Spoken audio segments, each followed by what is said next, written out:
Oh yeah.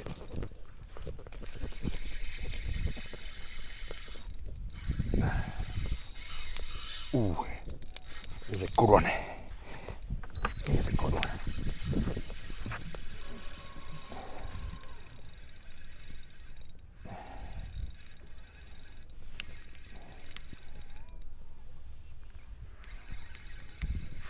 Don't need you to jump, buddy.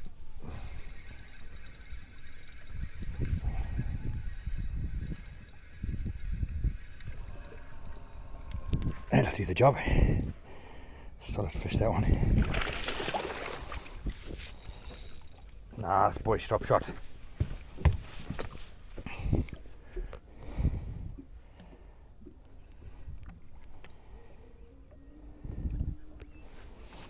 Now spinning setup. Looks like I got him right on the corner. There we go. There we go, boys. Like very nice fish.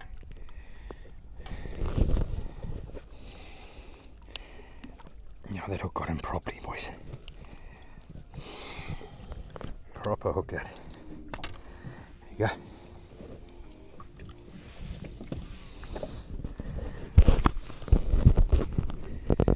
Nice solid fish.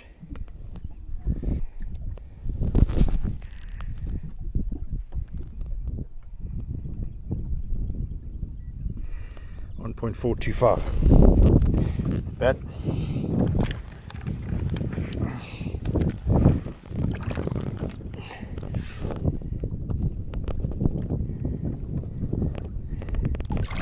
That's it. Boom. Very good. The Dropshot rig really is quite a popular rig. It's a very effective rig nationwide here in South Africa, and it's a variety of different ways that you can fish it. So I'm just going to show you one of the hacks that I use on my drop shot. So I'm fishing offshore, there's a lot of timber around, those fish are relating to that timber, so I want to have an EWG style hook, an extra wide gap style hook for my plastic. In this case I've got the Echo Shad. This is the 4-inch Echo Shad from Netplate. It's part of the FishTec series. It's an incredible bait, and this albino pearl, we can talk about that color as well. That's the way you rig it there. It's got these sort of slits at the bottom here. It just gives a crazy action. So predominantly designed for forward facing sonar, but here in South Africa, Dropshot is definitely the way to go. It gives off a good return on a forward facing sonar. It's got that sort of hexagonal body.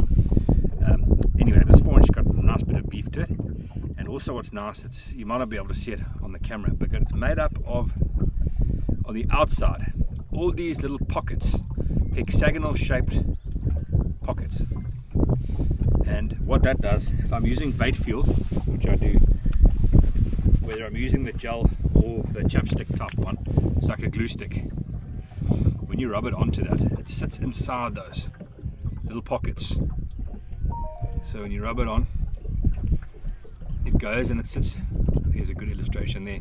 You might not see the contrast because of the color, but it sits inside of those pockets, so it's not just on the flat surface. So obviously that increases surface area. You can get more of that bait fuel onto the baits. Very smart. I like that. And it also makes it a bit softer, you know. It's not just a solid piece of plastic. They kind of fold away, those little pockets. So that feels nice and natural. It's kind of like ribs on some of the baits that you'll see. And then there's these slits at the bottom, which gives a wicked tail action.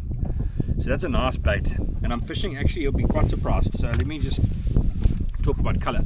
So I'm fishing stained water up in a river section here in Nanda, and it's sort of like a tea color, a little bit brown, like a brown tea color. So I'd consider it to be called stained water. It's definitely not muddy water.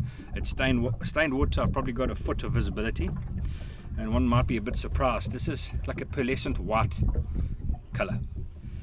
But what you'll notice, and a lot of you might know this already, is when you catch a fish in this kind of stained water, they come up very pale. It's a very pale color fish, and the bait fish tend to do that as well. So when you're fishing a clean water, you'll have these dark fish with big lateral line marks on them. You'll see the black marks on the black bass, the largemouth, and the bait fish as well. They'll have their colors, they blend into their surroundings. And out here in the stained water, they do the same thing, and they go pale to blend in with that kind of stained water. I mean, that's just how it is. And that is why I decided to throw this color in the stained water. Normally I'll be like black blue flake, those dune bug, those kinds of colors, but we've got to also pay attention to that. That's why not every day is the same. I've got bluebird skies, bright sunny skies, stained water. That fish, I caught that fish in about 15-17 foot of water, and he absolutely snacked that thing. So just consider that when we're talking about color choice. Then in terms of my drop shot, I think a nice trick, a nice hack to show you guys to get that EWG style. So what I've done is I went and bought Jika rigs, Jika rig, okay? And basically what it is, it's an EWG hook, and it's got the swivel component onto it. And on the bottom side of the swivel, it's got a tungsten weight that is secured on it. And this is what the tungsten weight looks like here. You can see I've made a few of them, like there's a bunch of tungsten weights. So that's the tungsten weight that comes off it. I'm fishing a lead drop shot weight at the moment, but you could basically just use this. So you can unclip this, use it as your drop shot weight, or it has got the solid ring. So any of you guys that are fishing the free rig, you could obviously use this then on your free rig. So you set that aside. Always kind of like to keep my sort of components. So I'm stripping the Jika rig to make my drop shot on a swivel, so that I don't get a hell of a lot of line twist, but also I'm able to fish through the trees and not get hung up, when you fishing like you would if you're fishing an open hook. So that is a very, very cool hack. So take a look at those Jika rigs, and like I say, you take the weight off, you're left with this thing that swivels very nicely. Your hook, it is on there, it comes standard already, so you're ready to go. And then what I do is I'm fishing braid in a leader, so I just tie my leader line to the top of the swivel, and then we've always got fluorocarbon left over from when we spool up our reels. I also never throw that away, and then I just add leader to the bottom section with my cylindrical weight. So there's my leader added there, and that means that I'm never short, even if I have to retie, like this section at the bottom. Every time I'm having to retie, if it gets roughed up on the rocks or whatever the case might be, I'm never using my leader line or my main line. So I just have to use, I just use the offcuts of fluorocarbon. Basically, what I mean by the offcuts is the bits of line or the line that's left on the spool. I'm just using that as my drop shot bottom end leader, if we call it that.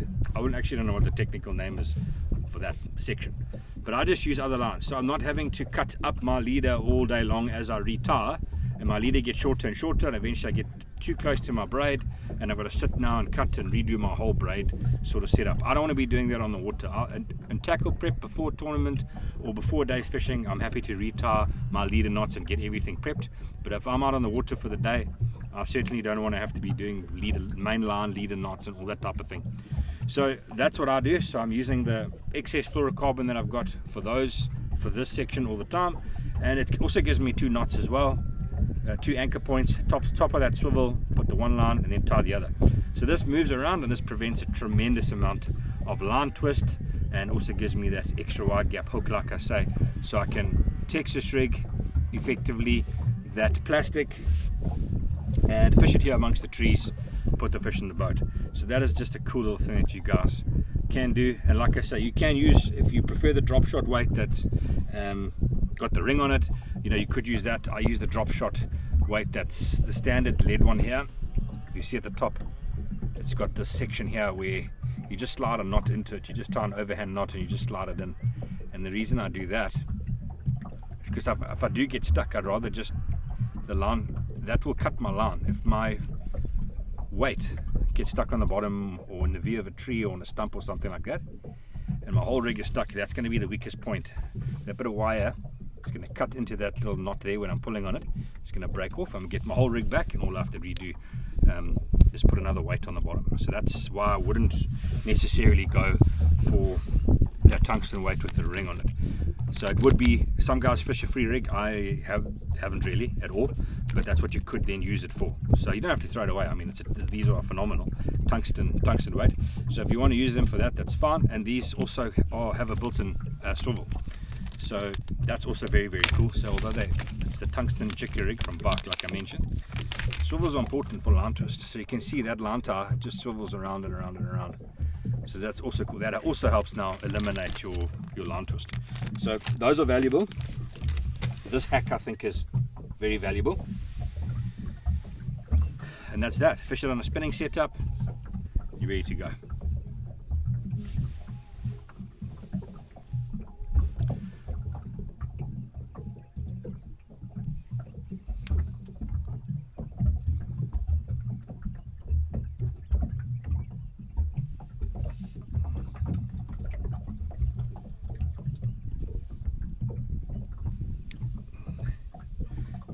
There you go, I've rigged my plastic. You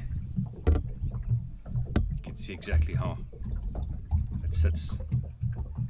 You can swivel around, move around, it's got a ton of action, weedless presentation. Nice hack.